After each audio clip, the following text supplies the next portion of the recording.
that mindset that I have that I bring to the bike is exactly the same that you can have in anything, in business, in playing music, learning how to sail, learning how to, whatever it is, whatever, learning a foreign language. Like there's always more, that you can learn. And there's always more. So that curiosity, that idea of a growth mindset.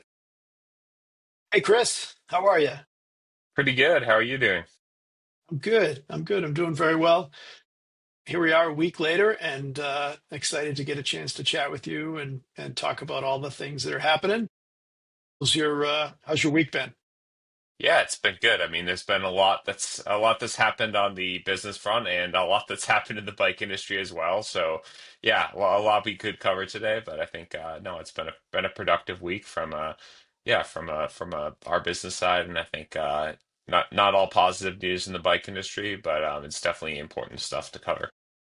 Yeah, yeah. And I think that's a good segue. I was hoping we could talk a little bit about, some of that whiplash that's still happening from COVID and sort of like the highs and lows, both for retailers as well as for manufacturers. And we saw a couple of those, I'll call them unfortunate eventualities that came through this past week. And then I think, let's talk about marketing. I think, we're in the marketing business. That's what we do. And I think one of the things that can kind of help with this volatility is marketing. You consistently talking to your customers and bringing in new customers. And then if you're okay with that, I'd love to hear sort of from your point of view as an athlete, like, what's happening with you and then, maybe we could talk about some stuff that's working for us, things that are helping with demand outside of manufacturers having or not having tariffs or trade or things getting blocked at the border. So how's that sound to you? Yeah, I think that makes total sense. And yeah, I think, there was obviously 2020.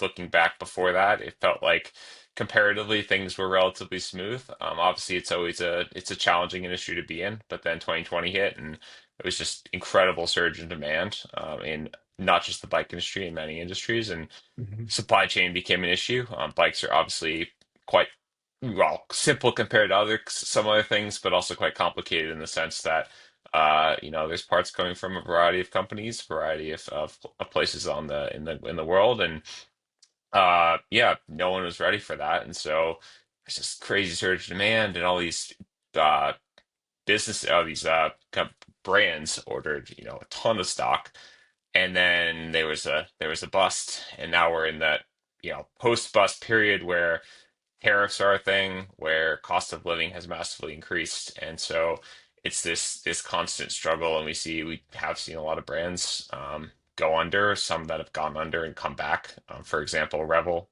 that would be the case with them. Like Borealis Fat Bikes, based here in Colorado Springs, actually founded by a person who went to the same school as me.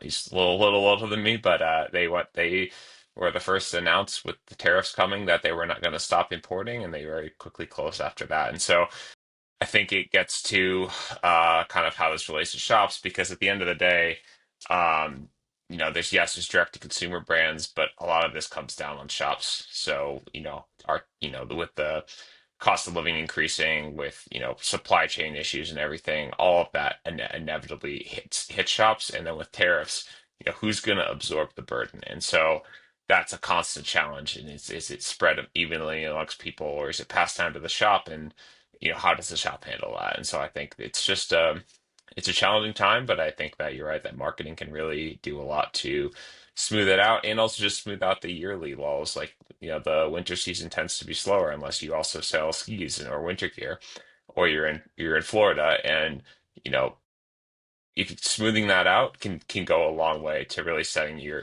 up for a good year. If you can start your year off in January strong sales and service, that's really going to go a long way once you hit the busy season as well. Yeah, I agree. I think I'm a bit of an optimist. I'm a glass half full kind of guy, and I will say, it's never good when you hear about brands like YT going under in the U.S. and Revel and yeah, you just mentioned Gore stop making clothing before we started chatting, and I found that interesting.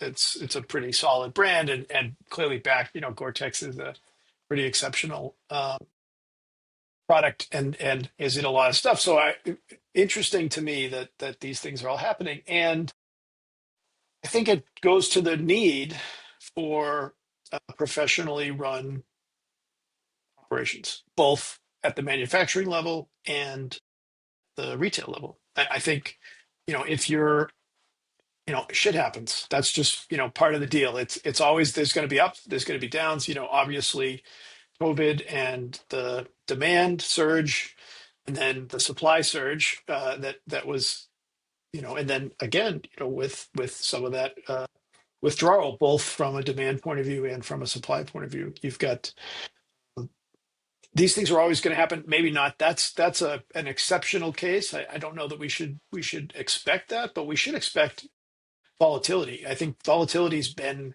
part of the cycling business as long as I can remember. There were ebbs and flows. When I got into bicycle retail, was the Lance Armstrong years and the tour, and cycling was, it was really that second wave of road cycling after LeMond had done everything he had done in the 80s. We cruised into, late 90s and 2000s with, um, this just incredible momentum, a lot of it driven by US Postal and by Lance. And then it, receded. And I think, you can argue why, there's all, but these things are going to happen. You've got incredible things happening in different places in cycling, whether that's gravel, this is sort of the place that seem to spend a decent amount of of your time. I enjoy as well. I think it's a wonderful way to get out, and being able to be versatile and, go fast on the road and go fast on the trail is a lot of fun. And, e-bikes, there's a lot of good. So I guess my point being that when times get tough, they're gonna, and how do you prepare for that? And how do you make sure your operations are capable of absorbing, whether that's from a, sales point of view and having the demand, having the product, but our focus is marketing. How do you make sure you can, have demand for your business, and whether that's sales, service, or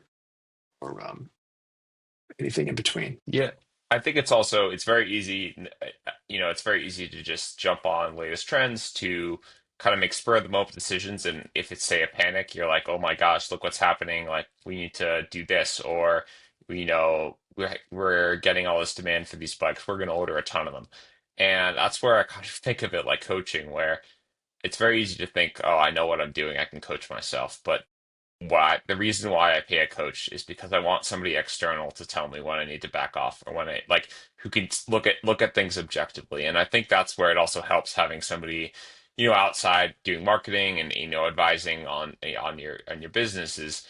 It's somebody who's not in the day to day and can kind of see things, see the bigger picture, see like, maybe this isn't the best idea. Because I think that's where a lot of people go wrong, is making those, you know, seat of the pants decisions where it's like, oh, okay, we're gonna screw this, we're gonna do it, and then regretting it later. And sometimes having somebody who's able to kind of look at the bigger picture of the shop and be like, maybe this isn't the best idea, can go a long way to yeah, helping deal with the ups and downs that we're going through. And I think that was the case with a lot of the industry during COVID was like, oh my God, we need to just order as much as we possibly can. And it's some brands were smart and actually were like, we're going to forego a little bit of growth right now for stability later. And some brands were like, we're going to capitalize on this while we can. And that in some cases ended up biting them in the ass. Yeah. It's interesting because I think about like the coaching example. I think about it in business, and I've been in this business for 10 years. I owned a yoga studio for 10 years. And one of the things that's sort of essential is having good counsel. So whether that's mentors or external partners, folks that have either been down the road before or have a point of view that is, genuine, authentic, and critical, not rubber stamps, and that's hard to find. That can be really challenging, and I think it's an important part of any business, not just and it's not just about marketing. This is it's like for us, it's we have that marketing slant, but you use it in coaching. I'm sure you have other parts of your performance that you have experts that help advise you on what you're doing, and and I think that's to me is a essential part of a sound business is operating from a place of I don't know it all. I don't have all the answers. And frankly, I don't have all the answers. When it comes to marketing, we know a lot. We know quite a bit to be dangerous, but the reality is like things are changing all the time. We were talking today about uh, generative AI and generative AI SEO, and that what a brilliant conversation that was. I really enjoy talking about that. And the reality is like that's a very fast moving target and it's changing regularly. It's a competitive environment. So what Google's doing and what ChatGPT is doing and what Claude's doing, they're not the same thing. And so you have a real, and then Perplexity, which they've launched, both ChatGPT launched a browser, Perplexity launched a browser. These are all places that people are going to go for their information, for search, and it's not going to be Google. It will still be Google, but it's not going to be the same Google. So how do you navigate that? And that's part of that is having people around you that you can help. Part of it's I think being curious and recognizing that there's not this one way. There's lots of ways to get there. Yeah, I'm excited about marketing that way. I think there's a lot of opportunity here for retailers. But yeah, and I think like I think the older I get, the when I was younger, probably like 10, 12, you're like, oh, adults have it all figured out. Like they've got everything. They kind of know what they're doing. And the more I get older, the more I realize, everyone's still learning. Most adults don't know. I mean, you you're never going to know everything, and I think that's one example from a performance side is you think about the best experts in the world for until 4 or 5 years ago, 5, 6 years ago maybe, were recommending all this low carb stuff for training and racing, and it's like Hmm. now it's completely the opposite. You think that that was just a Yep. few years. We Mhm. we had the internet back then, we had all this Yep. research, but there's not like it's we've reached the end of this is what you should do. And I think it could be tough in a hierarchical organization, like the people up top know exactly what they're talking about. When you're talking about a huge corporation, you're like, oh, they know what they're doing. But I mean, people make mistakes and there's things change. Yeah, it's just important, I think, to have multiple different perspectives because that can, when you combine different ideas, I think it can lead to a better outcome. And I think that's the same in shops, be it within the staff of the shops or somebody external, like with marketing or with finance side. A lot of people have somebody external to help with finances, which I think is a great thing, be that individually or as a business. Yeah, it's just being able to leverage multiple minds and also not just think about it from a bike perspective, but think about it from a business perspective because I think we're all passionate about cycling and bikes, but at the end of the day, like, running a shop's a business, running a brand's a business, and it's no different than any other business. And you do have to think of it in kind of that cold hard way. So. I could say with confidence that when I was 22, I did think I knew everything.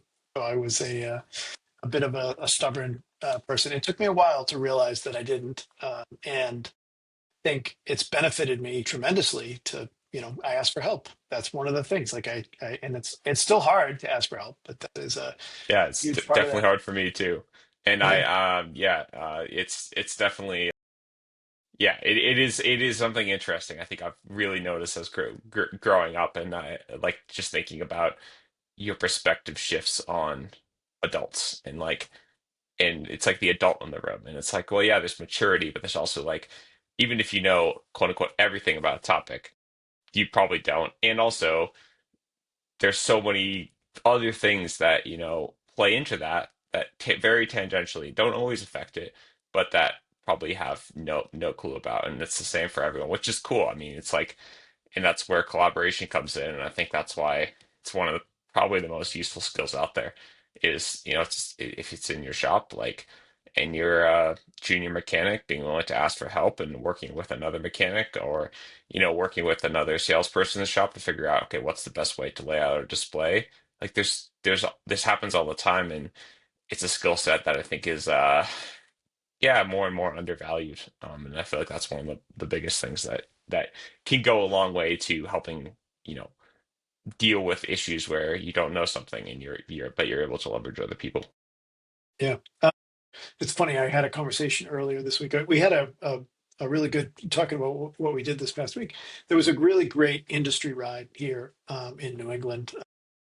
One of the rep groups, the guys that do Shimano, I give a shout out to Jim Grimley and the folks over at NESS. They put together this great ride. So it was a gravel ride. And I was talking to one of the guys that I know well, and he joked, but not joke, but he said that I have a tendency to get a little philosophical, which I do. I definitely do. I went to school. My degree is in college, is in philosophy, so it is in my DNA. It's part of who I am. And I think one of the things that for me that is essential. So people who do well in business typically are able to make decisions quickly, and I struggle with making decisions. That's a challenge. Things come at you regularly, and you have to say yes or no, maybe quickly. And I have recently learned, like in the last 10 years, about a growth mindset and the idea between, and I'm going to get a little, but the idea that we can learn as we progress through life. That you can't teach an old dog new tricks. The reality is quite different. And so the bike is such an incredible example of that for me. So, and I don't know if I've talked about this before, stop, but whatever I ride, whatever bike I'm running, I have this idea in my head that I can learn something. I can learn how to turn, a new way to turn. I just learned how to turn this past year. I've been riding my bike for almost 47 years, and I just learned how to turn, like just learn how to proper turn, and that's embarrassing, but that's my mindset. Is there's always something, I can learn how to move my body. I can learn different ways of efficiency, different ways of pedaling, different body positions, and all sorts of things. Different bikes handle different ways. Longer wheelbases, shorter chain stays. They all do different things, and it impacts. I still need to work on my manual, but that said, there's a lot of fun to be had on the bike, and a lot of things you can learn. That mindset that I have that I bring to the bike is exactly the same that you can have in anything, in business, in playing music, in learning how to fail, learning how to whatever it is, whatever, learning a foreign language. Like there's always more that you can learn, and there's always more. So that curiosity, that idea of a growth mindset. And I know I'm in here, but I do think there's something really powerful from a business point of view. And so how do you have that growth mindset for your business with marketing? Like what are the things that you're doing in your shop that you could do better, or places where you could do something different, or things that you haven't tried before that could work? And I think if we were to look at a few things that might help push in a shop when these huge shifts, whether it's the next Lance Armstrong or the next COVID, when these things happen, how do you, from a marketing point of view, how do you have some sort of even keel, some sort of, and part of it is just being willing to change and adapt. Things are going to change and things are going to be different. How do you shift? But, what are some things, and I mean, I can answer my own question, but just what comes for you, what comes to mind when you think about Yeah. marketing and, Well, yeah, I think just to go off that, yeah, to answer your question and to go off that, I think the way I think of it is you're at a position where you're constantly gaining knowledge. I think that's like just the case with just general life is you're always gaining more knowledge. And like that's why I love listening to podcasts is usually it's not stuff that's particularly useful, but it's like some random fact that, maybe 30 years from now this conversation comes up like, oh, I know this. But it's like it's also easy to get into the mindset that what I'm doing is working. So like what I'm doing in training is working, but how do you know that it's working as well as it could be? And I think that with training, it's a little bit more of an art where just depends. It depends on the person, and it's just some of it's trial and error. But with marketing, it's like what I see is a lot of shops aren't really doing anything. So they may be doing well, quote unquote, business wise, but there's so much margin for improvement. And I think just having that growth mindset that like it's okay to change, it's okay to take that risk. And with the great thing with marketing is it's not really a risk. Yes, you're putting some money down towards it, but it's this is a very, very tried and true path. The way that we're doing marketing is shifting, but the general approach is still the same. And so I think it's like you know that it's going to benefit you, and it's scary, but I think part of the growth mindset is um, being able to deal with those fears. And I think that's a challenge. Like, on a mountain bike, it's like, it's especially a challenge because, I'd say I'm definitely more of a cautious person, which has served me very well in many aspects of my life. I like was not one of those kids who would just go send it off stuff without looking before. I had a lot of friends who would hit stuff blind, and I'm like, I'm not doing that.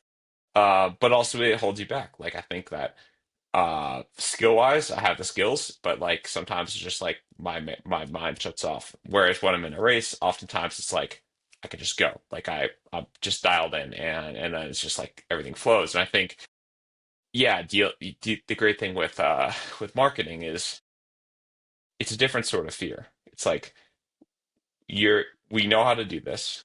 We have the skills, even if it's you're bringing in somebody outside to help you with it. And we have so many examples of this working great.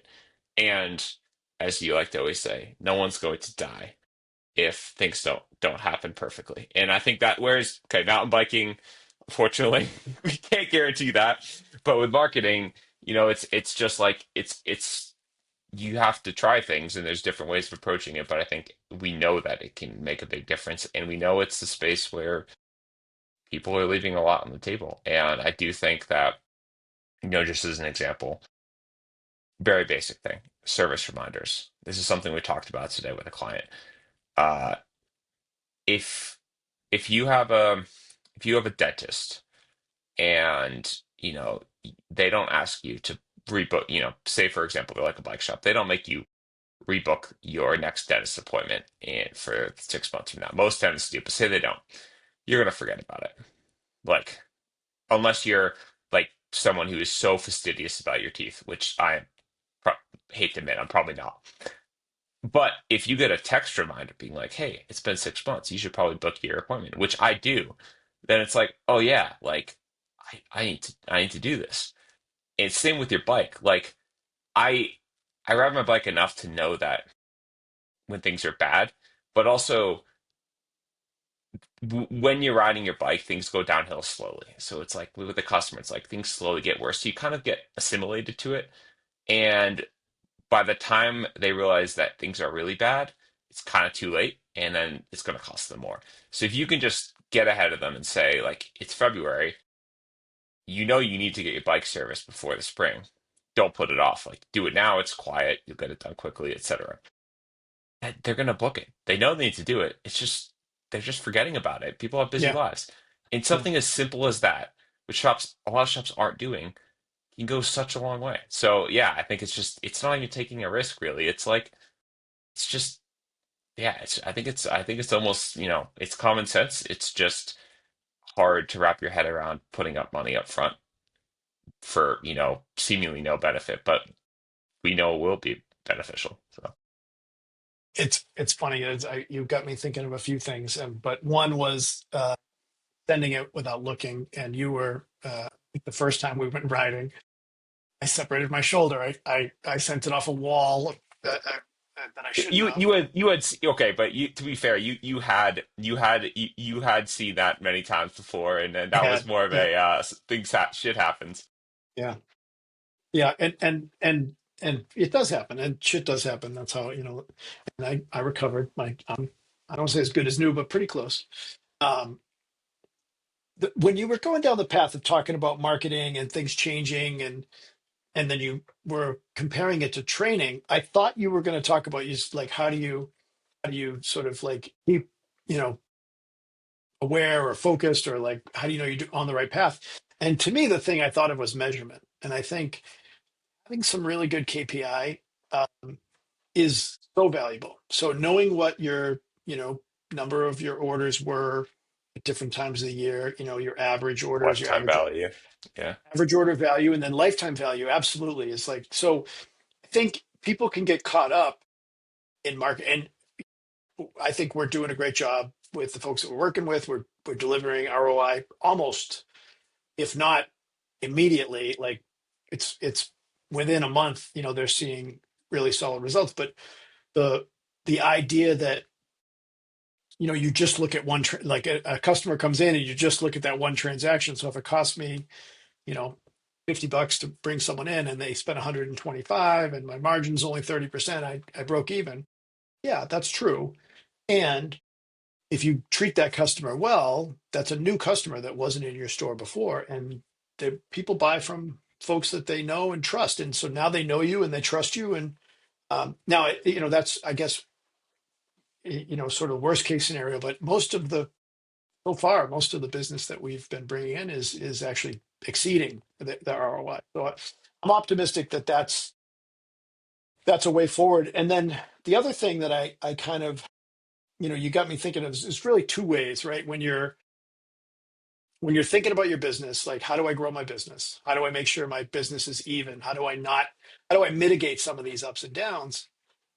And there's two ways. One is you can bring in new customers. And I think we're, excited when we bring in new customers. That's a big part of what we do.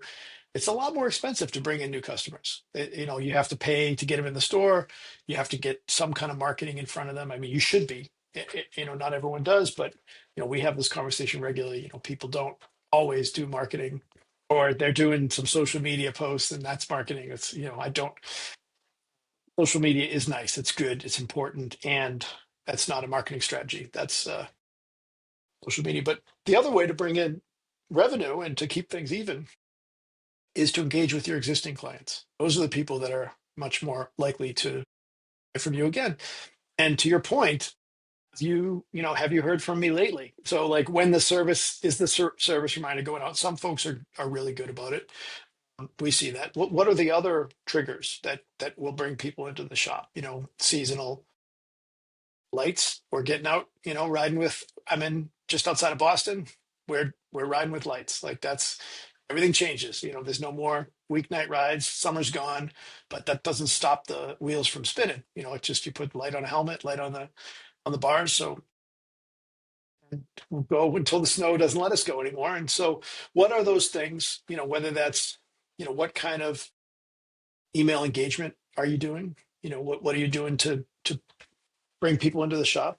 What types of events you're doing? So there's clinics you can do. Like people, if you're into bikes, you're into bikes. Like you're going to be into bikes in the winter. It's there's a whole bunch of, and not everybody. I know you're not a Zwift guy or a Trainer Peaks, virtual Trainer Peaks virtual guy, but there's a bunch of people that are. I have a group of guys that I ride with, and I mean they're on already. They're It's all on the community. trainers.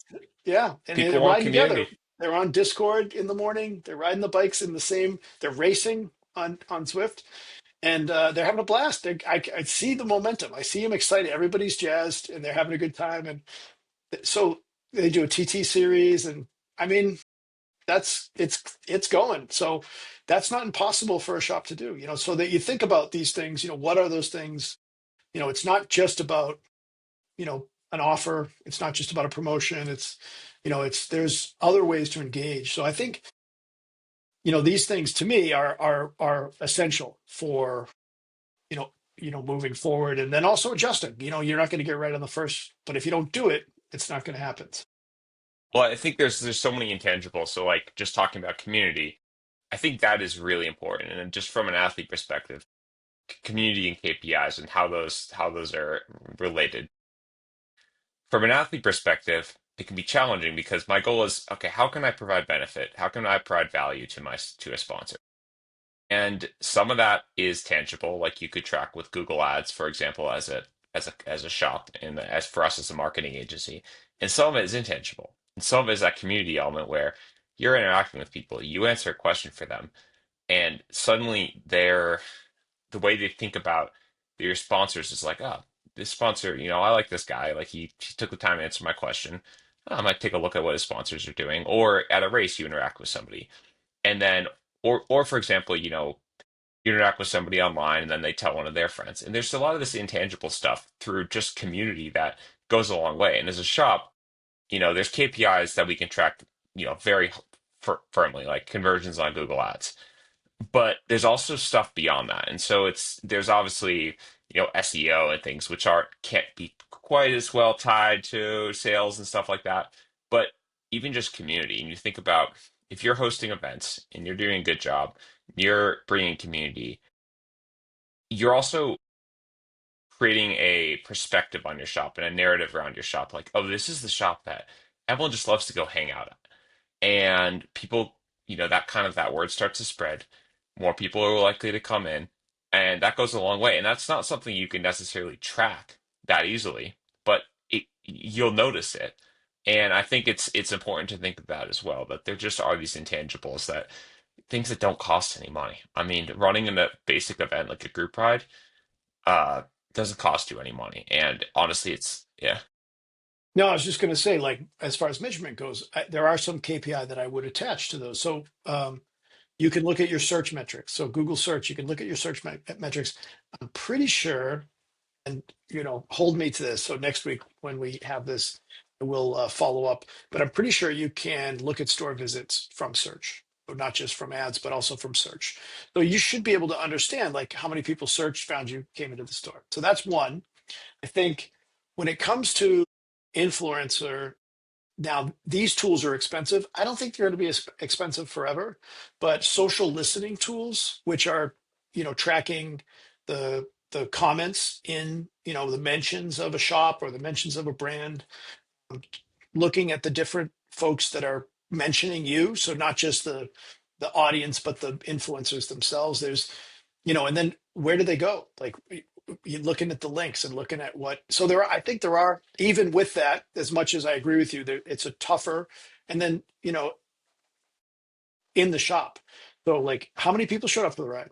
Are they existing customers? Are they new In customers? collecting and information on and how their they came in, information. Well, sign a waiver. Then you collected their information, and there's a little box in there that and says how they I came in. accept It's I like, accept yeah, marketing emails and text messages. I think, and this is uh, auto populating fields, whether that's in Meta or that's in your in store pubs, but making it as easy, eliminating as much of the friction as possible. So it's nobody minds doing it. It's already populated in my phone. I just click yes, and I'm in your system. So yeah, there's a lot of good stuff here. I think as we roll into winter, and at least in the northern part of the U.S., I think all this stuff is super applicable. And then for the southern states where they're sort of seeing the other side, where people are probably riding more, riding during the day more. I think that the regular push, the things that are, this it's a little harder when you're in the season. And that's where I think you can lean on partners to help grow your business, because if they know you and know what you're trying to do, know what your goals are, they can, help you accomplish them, and hopefully they're good partners and they're open to giving you critical feedback, letting you know what you're not doing well, what you could do different. Hopefully you're curious about what you could be doing different as well. Because I mean, that's, we all get stuck. We all would have a line that we're taking, and you talked about last week. I love that, the idea of like, you get into a groove over time. You're this thing kind of works, and this is the line that I pick, and so this is the line I take. But when someone new comes along and they launch off of a line 5 feet up, and they clear a feature that you've been getting stuck on for years, it opens your eyes. Like, wow, I didn't even see they're playing 3D it's chess, and here I stepping am back. playing It's checkers. it's that Yeah, third party thing. Yeah, I mean, I yeah. guess I guess like kind of starting to wrap it up. Like, this is something that I really enjoy talking about, and I'm always happy if people want to reach out to us. Like, always happy to chat about this because I've honestly been, I don't even think I've told you this. I've had 3 or 4 calls with different athletes asking advice about being like a solo, quote unquote privateer athlete and how you do it. And one of them comes from the World Cup side, one of them comes from the pro continental road side in Europe. There's like people are like, yeah, how do you do it? And I'm realizing like it's kind of the same conversation. It's like, okay.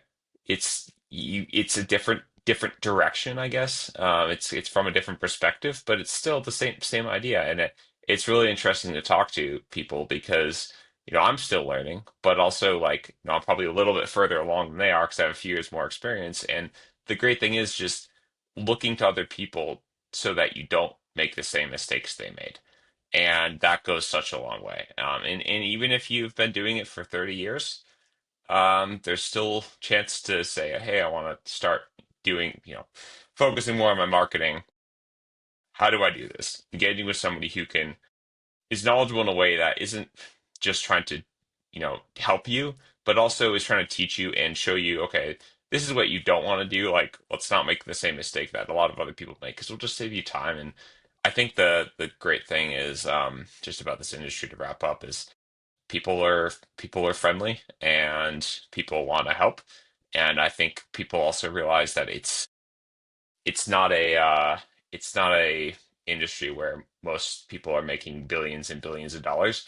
And so, it's people look out for each other. And I think that's cool. And I think it's also just a reminder that, yeah, leverage that, take advantage of that. There's other industries where people hold their cards really close to their chest. Yeah, you won't ever get anything from people. So I think you gotta enjoy the fact that cycling is a little different. Just I just want to ask this question, and you don't have to answer if you don't want to, but thinking about like advisors and thinking about, people like when I think about a business, like there's people like your CPA, you need someone that can help you with your finances and your taxes. You have a lawyer, you need someone that can help you with legal contracts and navigating, business agreements and all that stuff is right here every time you're going to do a new bike line or a new product line. There's an agreement involved.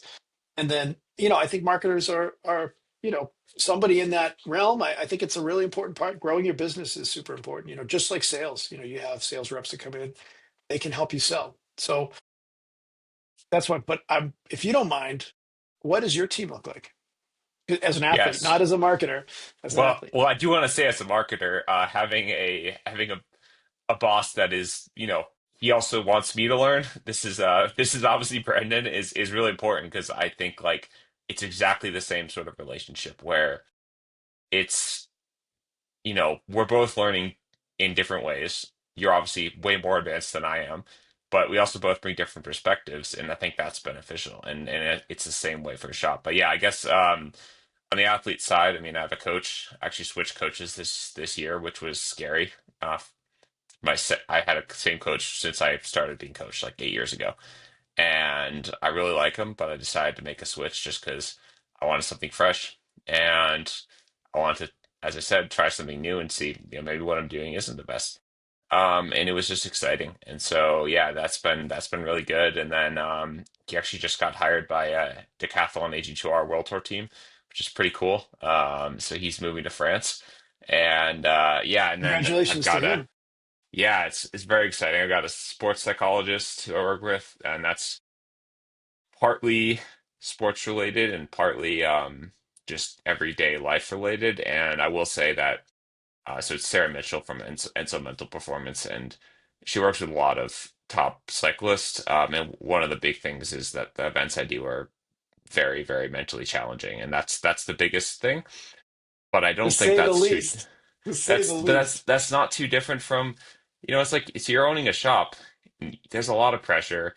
It's a really mentally challenging thing, and the mental side can be a big block because if you're just so stressed and you're just overwhelmed, then it's just too much. And so I think that having somebody to talk to, it doesn't have to be even a therapist, but just a mentor who's somebody you can or a spouse who you feel comfortable just like I just need to talk about this. And they don't have to be an expert in the space, but just having somebody to bounce ideas off of is so helpful. I do work with a dietitian as well, which I guess you could say would be the CPA of cycling.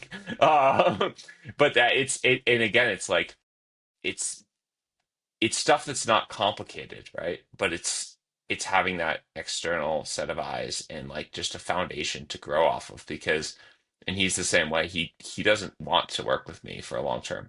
That's it. That's not his goal. He doesn't he's like no, he's like I want to teach you how to do this. so you have the tools to grow. And I think like it's the same, working with a marketing partner or whatever, like, and maybe reach a point where you feel like I've got this, and that's something. And I think like obviously we're a company where we want business, but at the same time, it's like the biggest thing we want to see is companies succeeding. And I think it's exciting. It's more exciting for me personally when I see people engaged and they're like, I don't just want to have you do this, I want to learn as well. Like I'm really interested in this because it makes the product better. And it's the same with an athlete coach relationship. So you want your coach to be engaged, you want your coach to care about you, and you want the athlete needs to care too. And so it's not just like following a plan, it's communication, it's all that. And I mean this is everything in life, but yeah, there's a lot of crossover and it means I do learn. Yeah, I think I learn a lot about yeah, that kind of teamwork element, how to leverage a network. Mentors, I have a great set of mentors who really helped. The sponsors, like there's people I have at each company who like I mean, I spent an hour on the phone with one of them yesterday talking about stuff, mostly for fun, but also just like advice and just all this. Yeah, and it's the same if you're a shop owner. Yeah, don't be afraid to reach out because there's yeah, there's always good people out there to give advice. Great point. And I mean, if you talk to anyone who's successful, this is the bench is the coaches and the the folks that are on the sidelines, you know, It takes a helping. village. I It think does that take was a a village. Yeah. Yeah, I think that was Kate Courtney or Leah Davison, one of the cyclists. I'm sure somebody else did that, came up Yeah. with that, but I that's a think very common phrase. it might have been, I don't know if it was Clinton or Bush, but it was a Yeah, president that yeah, said it. Yeah. Anyway, here we are. We've spent the better part of 40 minutes chatting. So this is really great. I have an idea for our next podcast. So I'm gonna share it with you. I think we should get into like the blueprint, the like sort of what do we think is the sort of marketing, because we're not gatekeepers. This is, we're not the only people that can do marketing. There's lots of ways to get this done. We think we're good. We think we're helpful. We're cyclists. This is our focus, and there's lots of ways to accomplish this. So I think it'd be good, sort of open the curtain, peel back the curtain a little bit and talk about what we see as the foundation, how to grow, and really how to like take off as a retail business. So you're up yeah. for it. I think that would be a great thing to talk about. And I think in the meantime, if anyone has any questions, definitely reach out because, yeah, again, we're passionate about this, and it's just we're always happy to share ideas and yeah, and talk about this, and it's just a yeah, as I said before many times, leverage your community, and the community is not just people you know. It's also reaching out and being willing to put yourself out there. Yeah, it's a small world. It's amazing how close to people you are. So it doesn't take much more than a call or any. Well, on Absolutely. that note, yeah, thank you again for your time, Chris. I really appreciate it, and sharing a little bit about your athletic endeavors. That I'm grateful for that. Yeah, well, thank you. I think it's always fun to chat about this, and for better or worse, there's always going to be a lot, a lot to chat about with Yeah, the bike industry. So I'm yeah, excited for next week. yeah. Me too. All right. Well, have a great rest of your night, and I'll talk to you tomorrow. Yeah, yeah. We'll talk Talk to to you later. everybody next week. Exactly. Talk to you later. Okay. All right. Thanks, Chris. Bye.